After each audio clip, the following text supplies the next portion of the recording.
Where wind sings, song of the four seasons, starlit improv, toccata and fugue, eternal idyll to lasting summer, unending cadence.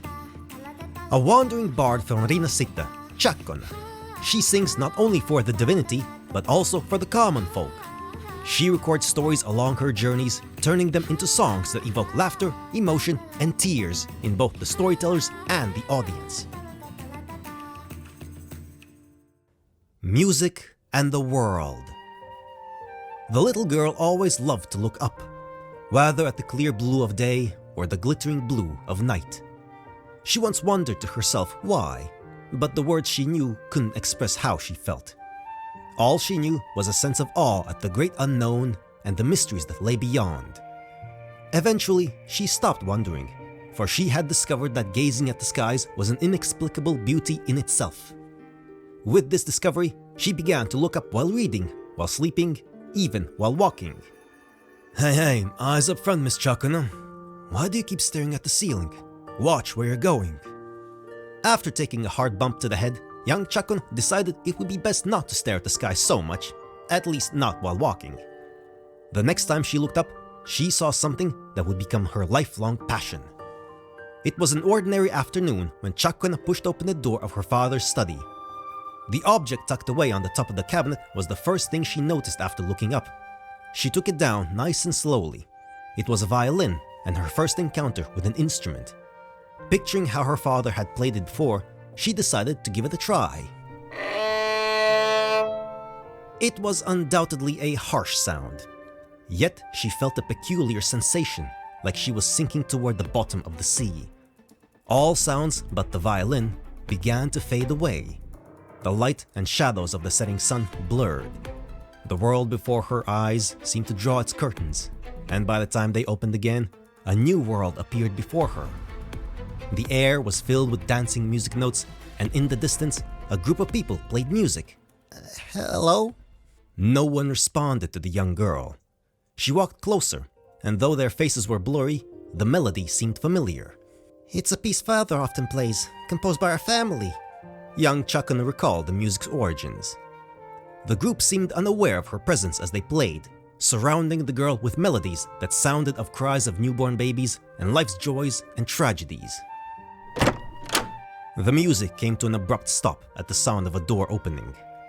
Noticing the violin in Ciaccona's hands, her father gently patted her head with a slight look of resignation before putting it away. I'll teach you how to play when you're a bit older, he said, taking Ciaccona's hand and leading her out of the room. Just before the door closed behind them, Ciaccona turned around and waved goodbye to the violin. From that day on, Ciaccona began searching for information about the music. The more she learned, the clearer her visions became whenever she touched an instrument. She never told anyone what she saw that day. It wasn't until much later that Ciaccona learned it was due to her Forte, the power to recreate the past through melodies. People of different times brought together through music and poetry. It was the greatest miracle the girl could have ever imagined. Poems and the world. With a quill in hand, the young girl leaned on her desk, feeling the nib's metallic cold against her fingertips as her thoughts withered away in the barren deserts of inspiration. Outside her window were busy crowds, birds, the wind, and acolytes in prayer. In Ciaccona's eyes, they were scenes that could be transformed into words and punctuations, yet they refused to string together into sentences. The words were hollow and lifeless when placed side by side. That was far from poetry.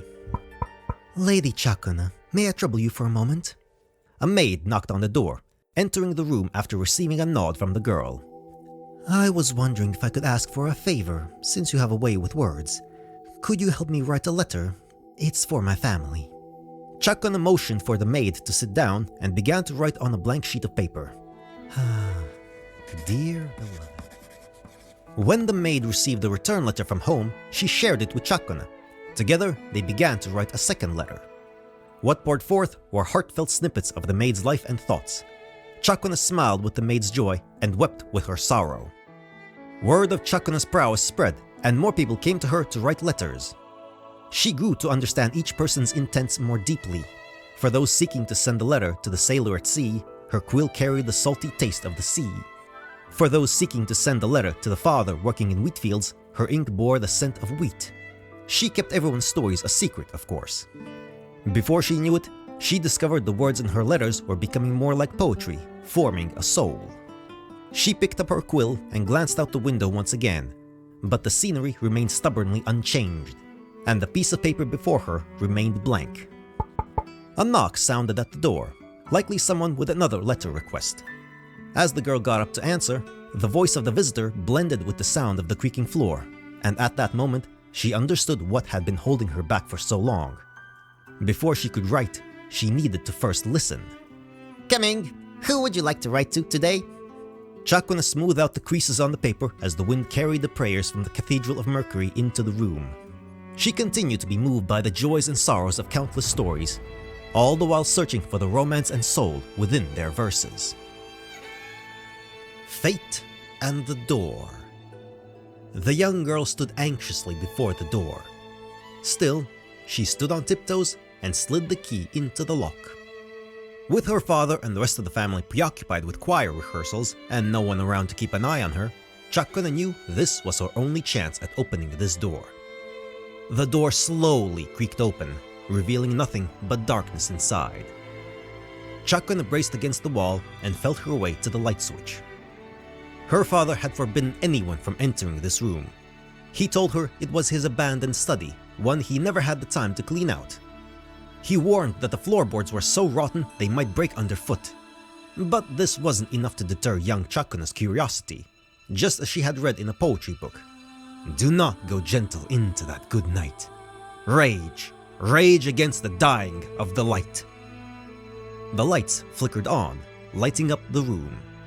Immediately, Ciaccona knew her father had lied. It was indeed a study, but it was immaculate. Bookshelves towered along the walls and various instruments slept in corners. It was a paradise for a girl with so much love for poetry and music.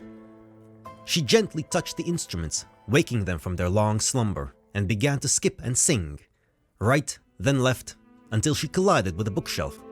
A book fell at her feet, and Ciaccona opened the first page. This anthology is attributed to the Golden Anthem. May these poems bring a glimmer of hope for those strayed from their destined paths. Ciaccona repeated the preface, captivated by the words. She quietly sat down, turning page after page, and as she did, her own destiny began to turn as well. For the stories she shall sing. The knight, clad in battered armor, stumbles toward his homeland. Step by step, he leaves behind one footprint of determination after the other along the path ordained by the divinity. What is destiny? The knight did not know. In this very moment, if the divinity were to grant him a blessing, he would have but one wish: to return home a hero and live the simple life he once knew. Ciaccona's narration ended as the music faded. Applause erupted around her like sparks leaping from a bonfire. Ciaccona, are you going somewhere else tomorrow? The children gathered around her, eager for more stories. Ciaccona had grown into a wandering bard, planting the seeds of poetry and music wherever her journey took her. The fair winds guided the shepherd's home, while the rolling clouds carried their thoughts across distant lands. The gentle rain, veiling tears, awaited the dawn. The knight, with courage unyielding, charged towards the river's edge. The loaves of bread, heavy with parting, bore the family's silent sorrow. The birds in the sky were the souls of Rinascita, striving, wings spread boldly even through the storm. Ciaccona sang of tales far and wide, but never once spoke of her own. When asked about her past and why she became a bard, she would always smile and reply, "Let the past stay where it belongs." When the time comes for Ciaccona to finally unveil her past, the stories hidden behind her family name may become the most heart-wrenching chapters of her life. For herself, she shall sing. Music itself holds no emotion. It's the heart that grants it meaning. So, dear listener, tell me, what feelings did my piece evoke in you? In Eglatown, countless people may meet and part with every passing moment. As a wandering bard, Ciaccona had always been an observer of stories, witnessing their beginnings, progression, and endings. Until one morning, when she glimpsed an outlander from afar in the morning light, she knew that a new melody was about to sound. That was Ciaccona's first conversation with you, but to her, it may not have been the first time the two of you met. Under the night sky ablaze with fireworks, she witnessed the masked outlander claim the laurel, outshining the stars and sparks amid the crowd's cheers. What defines a hero praised in legends? Is it strength, courage, kindness, or justice? These qualities all converged on the radiant silhouette standing before her. If given the opportunity, I'd like to write a poem for you, Laureate. The gentle breeze of Whisperwind Haven silently rides along the tides, passing over windmills and chimneys, then sweeping across the wilderness until it reaches a red-haired girl with antlers. She plays her lute among dancing birds, and the lingering wind soon carries her song to distant places. In her world, poetry and music each hold equal sway. As the girl with antlers watches you and Carlotta emerge from the wind, something tells her she too might soon be swept into a story. Bards have always remained in the shadows as observers of another's legend. But stepping out from the pages, Ciaccona finds herself drawn into a story. There is both excitement and a hint of unease. This time, for herself, she shall sing. Quill of Poetry. An exquisitely crafted quill that speaks through its feather. In the hands of a poet, it gives rise to endless inspiration, recounting lively tavern tales of thousand-year glaciers, the grand ruins of underground cities, and enchanted forests. Where will the hero's legend unfold this time? Miniature instrument. A trinket Ciaccona bought from a marketplace. She was told it was a miniature instrument capable of producing sound. She often says that a performer's state of mind is intimately tied to the music, and that an instrument is not defined by its price, not even if it is a tiny one. With eyes wide open, the crowd waits for this young girl to bring forth sounds that create miracles. Musical remembrance. A music box of fine craftsmanship gifted to Ciaccona by a merchant after hearing her performance. Ciaccona's melodies can be recreated at a gentle turn of the handle. This made her realize that music can exist forever in another form. Forte examination report. Residence ability, woven melodies. Residence evaluation report. Journal entry of Veron Toccata, head of Toccata family. I do not know if this is a blessing or a curse that has befallen my child. The child has mastered numerous instruments with ease. She tells me that the melodies in the music sheet appear not just as notes to her, but also as a series of scenes. They are stories of the instruments and their performers. She took my hand and shared this perception with me, and that is when I discovered that Ciaccona can recreate aspects of the world through melodies. It is a realm of her own making. As long as she can sense these melodies, Ciaccona can transform her poetry and music into anything. The child has an innate curiosity about everything, making it easy for her to empathize with the stories and experiences of others. I fear this gift may bring her misfortune, that she will hear the echoes that hide within the darkness of shadows. Overclock diagnostic report. Journal entry of Veron Toccata, head of Toccata family. The Order was inevitably made aware of Ciaccona's ability. They deemed her destined to become the Toccata family's most radiant chorister. Per protocol, they conducted a Forte examination on her. These were the results. This member's waveform graph shows elliptical fluctuations with a stable time domain. No signs of abnormal fluctuations were observed. The test results are assessed as being within the normal phase.